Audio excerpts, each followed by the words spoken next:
የተወደዳችሁና የተከበራችሁ የኢትዮ ኒውስ ቤተሰቦች እንደምናላችሁ ሰላምታችን በያላችሁበት ይድረስ። እነሆ አዳዲስና ወቅታዊ መረጃዎችን አዘጋጅተን ወደ እናንተ ማድረስ ጀምረናል። ከኢትዮ ኒውስ የዜና ጎጃ ጋር አብራችሁ እንድትቆዩ ግብዣችን ነው። በቅድሚያ ማርስ ዜናዎችን አስቀድማለሁ። በአማራ ክልል የተለያዩ አካባቢዎች በአገዛዙ ጦርና የፋኖ ኃይሎች መካከል ከባድ ውጊያ መቀስቀሱ ተሰምቷል። በሸዋ ቀጠና አገዛዙ ሁለት የአየር ወለድ ኮማንዶ ክፍለ ጦሮችን እያሰለፈበት ውጊያ ሲቀጥል፣ በጎጃም ደግሞ የፋኖ ኃይሎች ደብረ ወርቅ ከተማን ተቆጣጥረናል ብለዋል። የአፋባ ማዕከላዊ ኮማንዶ አባል አርበኛ አስረስ ማረ ዳምጤ በበኩሉም የአገዛዙ የፕሮፓጋንዳ ጋጋታ ከመንገዳችን አያቆመንም፣ ዛሬ አንድ ቁንጮ የብልጽግና ካሬን ጨምሮ በርካታ የአገዛዙ ኃይል ደምስሰናል ሲል አስታውቋል። በዝርዝር የምናየው ቀዳሚ ጉዳይ ነው። በኦሮሚያ ክልል በሆሮ ጉዱሩ ወለጋ ዞን ሁለት የኢትዮጵያ ኦርቶዶክስ ተዋሕዶ ቤተክርስቲያን አባቶች በታጣቂዎች ከተገደሉ ቀናት ቢቆጠርም እስካሁን ድረስ አስክሬናቸው አልተገኘም ተባለ። ህዳር 21 ቀን 2016 ዓ.ም ቀሳውስቱ በአራቱ ማርያም ቤተክርስቲያን ዓመታዊ ክብረ በዓል ታድመው ወደ ሻምቡ ከተማ እየተመለሱ ሳለ ነበር መኪናቸው በታጣቂዎች እንዲቆም ከተደረገ በኋላ ወደ ጫካ የተወሰዱት ተብሏል። በዝርዝር እናየዋለን። ሁማን ራይትስ ዎች ዶይቼ ቬለ ላይ የደረሰው ጥቃት ገለልተኛውን ፕሬስ ላይ የተደቀነ መጠነ ሰፊ ስጋት ነው አለ። ዓለም አቀፉ የሰብአዊ መብት ተሟጋች ድርጅት ሁማን ራይትስ ዎች የዶይቼ ቬለ ሁለት ወኪሎች በኢትዮጵያ አገዛዝ መገናኛ ብዙሃን ባለስልጣን ለዘለቄታው መታገዳቸውን ያወገዘ ሲሆን ይህ በአገሪቱ በፕሬሱ ዘርፍ የደቀነው አደጋ ሰፊ መሆኑን ያሳያል ብሏል። በዝርዝር እናየዋለን። የህንዱ ጠቅላይ ሚኒስትር ናሬንድራ ሞዲ ነገ ረቡዕ ታህሳስ 8 2018 ዓ.ም ለብልጽግና የፌዴሬሽንና የህዝብ ተወካዮች ምክር ቤት አባላት ንግግር እንደሚያደርጉ ተሰማ። ከዛሬ ጀምሮ በኢትዮጵያ የሁለት ቀናት የስራ ጉብኝት የሚያካሂዱት ናሬንድራ ሞዲ ንግግራቸውን የሚያደርጉት አብይ አህመድ በሚገኙበት የሁለቱ ምክር ቤቶች የጋራ ጉዳይ ነው ተብሏል። በምን ጉዳይ ላይ ነው የሚናገሩት የሚለውን ጨምሮ በዝርዝር እናያለን። የአሜሪካው ፕሬዝዳንት ዶናልድ ትራምፕ ቢቢሲን በስም ማጥፋት ከሰዋል። ቢቢሲ ያስተላለፈው ዘጋቢ ፊልም ላይ ከተደረገው አርቶት ጋር በተያያዘ ትራምፕ ያቀረቡት ክስ የ5 ቢሊዮን ዶላር ክስ ነው ተብሏል። የተወደዳችሁና የተከበራችሁ የኢትዮ ኒውስ ቤተሰቦች አብራችሁ ውስጥ ቆዩ። እነዚህና ሌሎች ተሰማላችሁ። መልካም ቆይታ ይሁንላችሁ። በአማራ ክልል የተለያዩ አካባቢዎች በአገዛዝ ጦርና የፋኖ ኃይሎች መካከል ከባድ ውጊያ ተቀስቅሷል። በሸዋ ቀጠና አገዛዙ ሁለት የአየር ወለድ ኮማንዶ ክፍለ ጦሮች ያሰለፈበት ውጊያ የቀጠለ ሲሆን፣ በጎጃም ደግሞ የፋኖ ኃይሎች ደብረ ወርቅ ከተማን ተቆጣጥረናል ብለዋል። የአፋባ ማዕከላዊ ኮማንዶ አባል አርበኛ አስረስ ማረ ዳምጤ በበኩሉ የአገዛዙ የፕሮፓጋንዳ ጋጋታ ከመንገዳችን አያስቆመንም፣ ዛሬ አንድ ቁንጮ የብልጽግና ካሬን ጨምሮ በርካታ የአገዛዙ ኃይል ደምስሰናል ብለዋል። በክልሉ ወሎ ቀጠና በርካታ አካባቢዎች በአገዛዙ ጦርና ፋኖ ኃይሎች መካከል በቀጠለው ውጊያ ከፍተኛ ሰብአዊና ቁሳዊ ጉዳት መመዝገቡን የኢትዮ ኒውስ የመረጃ ምንጮች ተናግረዋል። የፋኖ ኃይሎች ደቡብ ወሎ ዞን ዳውንት ወረዳ ጋግቢያ የተባለ አካባቢ በእንቅስቃሴ ላይ የነበረ የአገዛዝ ጦር ላይ ውጊያ ከፍተው በርካታ ወታደሮች ተገድለዋል። በተያያዘም በተንታ ወረዳ ተሪ ተራሮች በተደረገ ውጊያ የፋኖ ኃይሎች ድል አስመዝግበናል ሲሉ አስታውቀዋል። በተመሳሳይ ታህሳስ 6 2018 ዓ.ም ሰሜን ወሎ ዞን መቄትና ዋርላ አዋሳኝ አካባቢዎች እስከ ጋሸና አቅራቢያ ከጠዋት ጀምሮ እስከ ምሽት ድረስ በቀጠለ ውጊያ ከፍተኛ ቁጥር ያለው የአገዛዝ ጦር ተደምሷል የሚለው የአማራ ፋኖ ብሔራዊ ኃይል ምስራቅ አማራ ቀጠና ሚኒሊክ ዕዝ ነው። በውጊያው ወቅት የአገዛዙ ጦር የተጎዱ ወታደሮችን በተከታታይ በተሽከርካሪዎች ወደ መቄትና ከሆን ሕክምና ማዕከላት ሲያመላልስ እንደነበረም የአካባቢው አይን እማኞች ለኢትዮ ኒውስ ተናግረዋል። የአገዛዝ ጦር የአካባቢውን የብልጽግና አመራሮችን ወደ መቄት ወረዳ አርቢትና ወቄጣ ከተሞች አጅቦ ለማንቀሳቀስ በሞከረበት ወቅት ነው የፋኖ ኃይሎች ውጊያ የከፈቱት ያሉት የመረጃ ምንጮች፣ በውጊያው ምክንያት የብልጽግና አመራሮች ጉዟቸውን አቋርጠው ወደ ተነሱበት ተመልሰው ሸሽተዋል ብለዋል። ከውጊያው ቀጠና ወደ ጋሸና ከተማ የሸሹ የአገዛዝ ጦር አባላት በከተማዋ ሁለት ንጹሃን ተኩሰው ገድለዋል ሲሉም ነዋሪዎች ነግረውናል። በተመሳሳይ በደቡብ ወሎ ዞን አምባሰልና ለጋምቦ ወረዳ ከፍተኛ ሰብአዊና ቁሳዊ ጉዳት የተመዘገበበት ውጊያዎች ተደርገዋል። የአማራ ፋኖ ብሔራዊ ኃይል ምስራቅ አማራ ቀጠና ሚኒሊክ ዕዝ እንዳስታወቀው በአምባሰል ተራሮች በተደረገ የጨበጣ ውጊያ በርካታ የአገዛዙ ወታደሮች ተገድለዋል። የፋኖ ኃይሎች አምባሰል ወረዳ ግሸን ደብረ ከርቤ ገዳም ዙሪያና አባላት ተብሎ በሚጠራው ተራራ ላይ ሰፍሮ የነበረ የአገዛዝ ጦር ለሁለት ተከታታይ ቀናት የተቀናጀ ጥቃት ከፍቶበት ድል ተመዝግቧል ነው ያለው አፋባ ሚኒሊክ ዕዝ። በዞኑ ለጋምቦ ወረዳ በተመሳሳይ ፋኖ በከፈተው ውጊያ 17 የአድማ ብተና አባላት የሞትና የአካል ጉዳት እንደደረሰባቸውም ተሰምቷል። የፋኖ ኃይሎች በለጋምቦ ወረዳ ሱቦ ጊዮርጊስ በተባለ አካባቢ በከፈቱት ውጊያ ነው የአድማ ብተና አባላት ላይ ጉዳት መድረሱ የተሰማው። በተያያዘም ደላንታ ወረዳ ወገል ጤና ዙሪያ ዚሃ የተባለ አካባቢ በተደረገ ውጊያ የአገዛዝ ጦር አባላት መገደላቸውን የአማራ ፋኖ ብሔራዊ ኃይል ምስራቅ አማራ ቀጠና ሚኒሊክ ዕዝ አስታውቋል። በሰሜን ሸዋ ዞን መንዝ ቀጠና መዞ ዙሪያ በተደረገ ውጊያ ከፍተኛ ሰብአዊና ቁሳዊ ጉዳት መድረሱን የተሰማው። በዛሬው ዕለትም በዞኑ ይፋት ቀጠና ቀውት ወረዳ ውጊያ መቀስቀሱን የፋኖ ኃይሎች አስታውቋል። በዚህም ዛሬ ታህሳስ 7 2018 ዓ.ም ከሌሊት ጀምሮ በከባድ መሳሪያ የታገዘ ውጊያ በቀውት ወረዳ ተሬና የለን አካባቢ እየተደረገ እንደሚገኝ የፋኖ የመረጃ ምንጮች ለኢትዮ ኒውስ አረጋግጠዋል። የአገዛዙ ጦር የከባድ መሳሪያ ድብደባዎችን በመፈጸም በንጹሃን ሕይወትና ንብረት ላይ ከባድ ጉዳት እያረሰ ነው የሚሉት የመረጃ ምንጮች ተሬ ከተማ የከባድ መሳሪያ ተኩስ መኖሪያ ቤት ላይ አርፎ አንዲት እናት ከነ ልጇ ተገድለዋል ሲሉ ተናግረዋል። በአካባቢው የተቀሰቀሰው ውጊያ ከአገዛዙ ከፍተኛ ዝግጅት ያደረገበትና 2 የአየር ወለድ ኮማንዶ ክፍለ ጦሮች አድማ ብተና ሚኒሻና ሰላም አስከባሪ በጥምረት ያሰለፈበት ነው ተብሏል። በመንዝና የፋታ አዋሳኝ አካባቢ በሆኑት መዘዞና ቀውት የተለያዩ አካባቢዎች ትላንትናና ዛሬ በቀንና በሌሊት ውጊያ መቀጠሉን የኢትዮ ኒውስ የመረጃ ምንጮች ጨምሮ ተናግረዋል። በተያያዘም የአገዛዝ ጦር ወደ ተጠቀሱት አካባቢዎች በርካታ ኃይል ማስገባት ተከትሎ የፋኖ ኃይሎች በሌላ አቅጣጫ ሸዋሮቢትና ደብረሲና ከተሞችን ከበባ ውስጥ አስገብተዋል ሲሉ የአካባቢ መረጃ ምንጮች የተናገሩ ሲሆን በተለይም ሸዋሮቢት ዙሪያ 03 ቀበሌ ሌሊቱን ውጊያ ሲደረግ አድሯል ብለዋል። የአማራ ፋኖ ሸዋ ጠቅላይ ግዛት ዕዝ በመዞና ቀውት አካባቢ ከባድ ውጊያ መቀጠሉን ማረጋግጧል። በተመሳሳይ በዛሬው ዕለት ታህሳስ 7 2018 ዓ.ም ንጋት ላይ ጀምሮም የፋኖ ኃይሎች በከፈቱት የማጥቃት ውጊያ በምስራቅ ጎጃም ዞን ደብረ ወርቅ ከተማ መቆጣጠራቸው ተሰምቷል። የፋኖ ኃይሎች በተለያዩ አቅጣጫዎች ወደ ከተማዋ ዘልቀው መግባታቸውን በአገዛዙ መከላከያ አድማ ብተናና ሚኒሻ ካምፖች ላይ ውጊያ በመክፈት ከፍተኛ ጉዳት አርሰዋል ሲሉ የከተማዋ ነዋሪዎች ለኢትዮ ኒውስ ተናግረዋል። የፋኖ ኃይሎች የማጥቃት ውጊያ ተከትሎ ወደ አካባቢው ተራራማ አካባቢዎች የሸሸው የአገዛዙ መከላከያ በኩል ወደ ከተማ መውጫና መግቢያ በሮች ከባድ መሳሪያዎችን በተደጋጋሚ እየተኮሰ ይገኛል ብለዋል። በፋኖ ኃይሎች ውጊያ በርካታ የአገዛዙ ጦር አባላት ተገድለዋል ያሉት የመረጃ ምንጮች ለጊዜው ስሙ ያልጠቀሱት አንድ የብልጽግና አመራርን ከባድ ጉዳት ደርሶበታል ሲሉ ተናግረዋል። የአማራ ፋኖ ብሔራዊ ኃይል ምዕራብ አማራ ቀጠና ቴዎድሮስ ዕዝ በበኩሉ በደብረ ወርቅ ከተማ በሚገኘው የአገዛዙ ኃይል ላይ እርምጃውን መውሰዱን አረጋግጧል።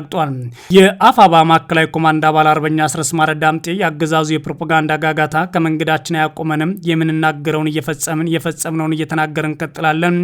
በዛሬው የማጥቃት ውጊያ ደብረ ወርቅ የመሸገውን የአገዛዙ ጦር ከሌሊት ጀምሮ ደምሰናል፣ አንድ ቁንጮ የብልጽግና ካሪም ተሸኝቷል ሲል ነው ያስታወቀው። አፋባ ቴዎድሮስ ዕዝ በደብረ ወርቅ ከተማ ባደረገው ውጊያ ከ50 በላይ የአገዛዙ ጦር አባላት መገደላቸውን በርካቶችን መማረካቸውን አረጋግጧል። በተጨማሪም በከተማዋ በአገዛዙ በግፍ ታስረው የነበሩ ከ100 በላይ እስረኞች ፋኖ አስለቋል ሲል ነው አፋባ አክሎ ያስታወቀው። በተያያዘም ዛሬ ታህሳስ 7 2018 ዓ.ም በምዕራብ ጎጃም ዞን ሽንዲ ቀጠና ሀረጥ አካባቢ በሌሊት ከገባ የአገዛዙ ጦር ጋር በተደረገ ውጊያ ሰብአዊና ቁሳዊ ጉዳት መድረሱ ተሰምቷል። በአካባቢው ውጊያ የከፈተው የአገዛዙ ጦር አለማየሁ ሞሴ የተባለ ታዳጊን ገድሏል፣ በከባድ መሳሪያ መኖሪያ ቤት ላይ ጉዳት አርሷል ሲል ነው አፋባ ቴዎድሮስ ዕዝ ጨምሮ ያስታወቀው። በኦሮሚያ ክልል ሆሮ ጉዱሩ ወለጋ ዞን 2 የኢትዮጵያ ኦርቶዶክስ ተዋሕዶ ቤተክርስቲያን አባቶች በታጣቂዎች ከተገደሉ ቀናት ቢቆጠርም እስካሁን ድረስ ሬሳቸው አልተገኘም ተባለ። ህዳር 21 ቀን 2016 ዓ.ም ቀሳውስቱ በአራቱ ማርያም ቤተክርስቲያን ዓመታዊ ክብረ በዓል ታድመው ወደ ሻምቡ ከተማ እየተመለሱ ሳለ ነበር መኪናቸው በታጣቂዎች እንዲቆም ከተደረገ በኋላ ወደ ጫካ ተወስደው የተገደሉት። በጉዞ ላይ አብረዋቸው ከነበሩት ቀሳውስት አንደኛው በጅማ ገነቴ አካባቢ የቅድስተ ማርያም ክብረ በዓል ነበር፣ ከስነ ስርዓቱ ስንመለስ 9 ሰዓት አካባቢ ታጣቂዎች አስቆሙን ሲሉ ለቢስ ተናግረዋል። እኚህ የዓይን እማኝ በመኪና ተሳፍረው የነበሩት 20 ሰዎች እንደሆኑ ገልጸው ከ20ዎቹ መካከል 10 ወርደው ወደ ጫካ ወሰዷቸው። የተቀሩት የበቆሎ ማሳ ውስጥ ተበታትነው በመሮጥ አመለጡ ብለዋል። ቄሱ እንደገለጹት ከሆነ ታጣቂዎቹ በሻምቡ ከተማ መግቢያ ላይ መንገድ ዘግተውና ስናይፐር መሳሪያ ይዘው ነበረ። ወደ ጫካ አካባቢ ከተወሰዱ ቀሳውስት መካከል የሆሮ ጉዱሩ ወለጋ ሀገረ ስብከት ስራ አስኪያጅ፣ ህፃናትና መዘምራን ይገኙበታል ተብሏል። ጫካ ውስጥ ወስደውም በስሟ ጠሯቸው።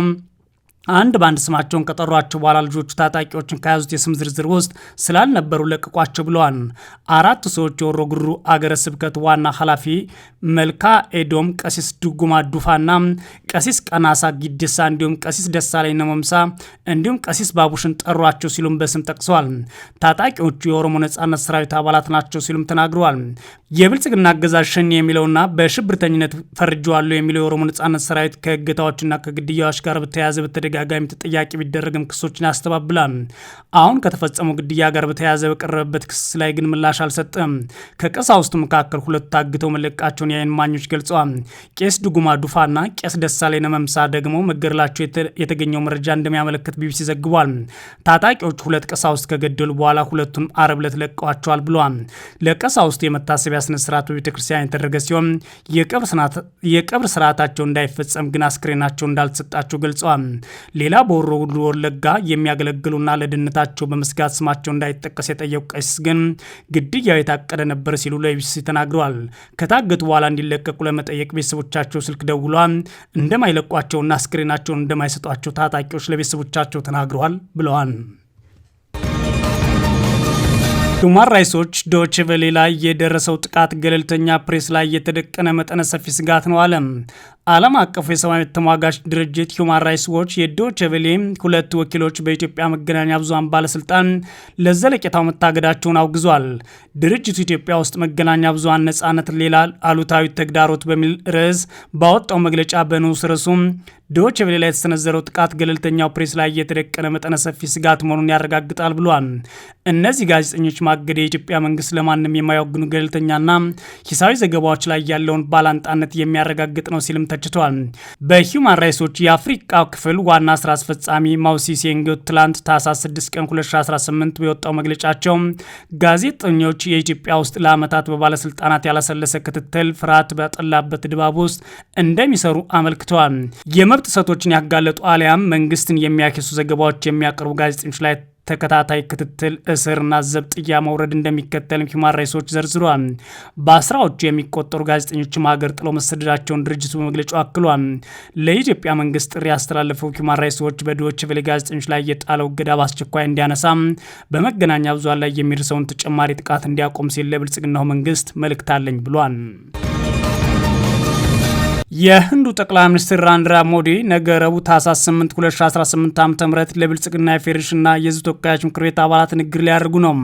ከዛሬ ጀምሮ በኢትዮጵያ የሁለት ቀናት ስራ ጉብኝት የሚያካሂዱት ናሬንድራ ሞዲ ንግግር የሚያደርጉት አብይ አህመድ በሚገኙበት የሁለቱ ምክር ቤቶች የጋራ መድረክ ላይ ነው።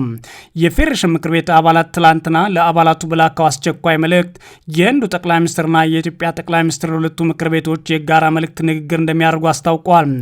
ምክር ቤቱ በዚሁ መልእክቱ በአዲስ አበባ ከተማ አስተዳደርና በከተማው ዙሪያ የሚኖሩ የፌዴሬሽን ምክር ቤት አባላት ረቡዕ በህዝብ ተወካዮች ምክር ቤት መሰብሰቢያ አዳራሽ እንዲገኙ አሳስቧል።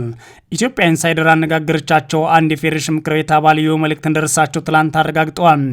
የረቡዕን የጋራ መድረክ በተመለከተ ለገዢው ፓርቲ የህዝብ ተወካዮች ምክር ቤት አባላት ተመሳሳይ መልእክት ቢላክም የተቃዋሚ ፓርቲ የፖለቲካ ተወካዮች ስለ ጉዳዩ በቀጥታ መረጃ እንዳልደረሳቸው ለኢትዮጵያ ኢንሳይደር ተናግረዋል።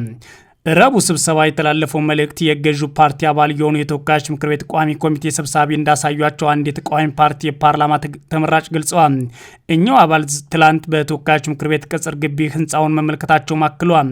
ከዛሬ ማክሰኞ ታህሳስ 7 2018 ጀምሮ በኢትዮጵያ የመጀመሪያውን ጉብኝት የሚያደርጉት የህንዱ ጠቅላይ ሚኒስትር ሞዲ በፓርላማ ተገኝተው የሚያሰሙት ንግግር ዋነኛ ትኩረት ምን እንደሆነ ለምክር ቤቱ አባላት የተባለ ነገር የለም።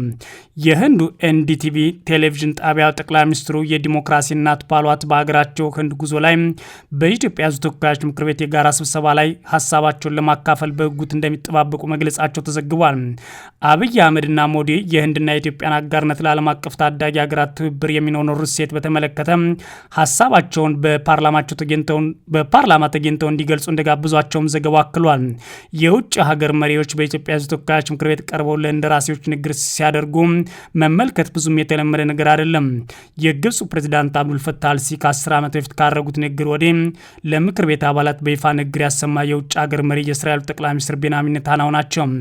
ምንም እንኳን የሀገር መሪ ባይሆኑም በከፍተኛ ባለስልጣን ደረጃ የተወካዮች ምክር ቤት ፊት ቀርበው በቅርብ ጊዜ ንግግር ያደረጉት የጅቡቲ ሪፐብሊክ ብሔራዊ ምክር ቤት ፕሬዝዳንት የሆኑት ድሌታ መሐመድ ናቸው ማለት ኢትዮጵያ ኢንሳይደር ዘግቧል። የአሜሪካ ፕሬዝዳንት ዶናልድ ትራምፕ ቢቢሲን በስም ማጥፋት ከሰሱ። ቢቢሲ ያስተላለፈው ዘጋቢ ፊልም ላይ ከተደረገው አርቶት ጋር በተያያዘ የ5 ቢሊዮን ዶላር ክስ መክፈታቸው ይፋ ተደርጓል። ቢቢሲ ስሜን አጥፍቷል፣ የንግድ ሕግንም ጥሷል ሲሉ ትራምፕ ተቋሙን በፍሎሪዳ ፍርድ ቤት ከሰዋል። የፓናሮማ ዘጋቢ ፊልም ከተደረገበት አርቶት ጋር በተያያዘ የተከፈተው ክስ የ5 ቢሊዮን ዶላር ነው ይላል ቢቢሲ። ቢቢሲ ትራምፕን ይቅርታ ቢጠይቅም ካሳ ለመክፈል አልተስማማም ነበር። ቢቢሲ መድሎና ስም ማጥፋት ተፈጽሟል ፈጽሟል የሚለውን ክስ አልተቀበለም። የትራምፕ ጠበቆች ቢቢሲ የፕሬዝዳንቱን ስም እንዳጠፋ እና ሆነ ብሎ ተንኮል አዘልና አሳሳች በሆነ መንገድ ንግግራቸው እንዳቀናበረ ተናግረዋል። ቢቢሲ ስለቀረበበት ክስ እስካሁን ምላሽ አልሰጠም ይላል የራሱ የቢቢሲ ዘገባ። የአሜሪካ ምርጫ በ2024 ከመካሄዱ አስቀድሞ ዘጋቢ ፊልሙ በዩናይትድ ኪንግደም ተላልፏል። ባለፈው ወር ትራምፕ ቢቢሲ እንደሚከሱ ሲገልጹ ተሰምተው ነበር። መክሰስ አለብኝ፣ አጭበርብረዋል፣ ካፌ የወጡትንም ቃላት ለውጠዋል ብሏል ትራምፕ። እንደ አውሮፓውያን አቆጣጠር ጥር 6 2021 በካፒቶል ሂል ነውጥ ውስጥ ከመነሳቱ አስቀድሞ ትራምፕ ለደጋፊዎቻቸው ወደ ካፒቶል እንሄዳለን፣ ጀግና ሴናተሮችና የኮንግረስ አባላት እናበረታታለን ብለዋል። ይህን ተናግረው ከ50 ደቂቃ በኋላ እንታገላለን፣ በእጅጉ እንታገላለን ሲሉ ይደመጣሉ። በዘጋቢ ፊልሙ ላይ ሁለቱ ንግግሮች አንድ ላይ ሆነ ወደ ካፒቶል ሂል እንሄዳለን፣ ጀግና ሴናተሮችና የኮንግረስ አባላት እናበረታታለን፣ እንታገላለን፣ በእጅጉ እንታገላለን በሚል ቀርቧል። የተደረገው አርትዖት ነውጥን ለማነሳሳት ቀጥተኛ ጥሪ ያደረጉ በማስመሰል የተሳሳተ ትርጉም ሊሰጥ እንደሚችል ቢቢሲ አምኗል። ሆኖም ግን የስም ማጥፋት ክስ የሚያስከትል መሆኑን አልተስማማበትም በማለት የራሱ የቢቢሲ ዘገባ ያመለክታል። የተወደዳችሁና የተከበራችሁ የኢትዮ ኒውስ ቤተሰቦች መረጃዎቻችን እነዚህ ነበሩ። መልካም ጊዜ እመኛለሁ።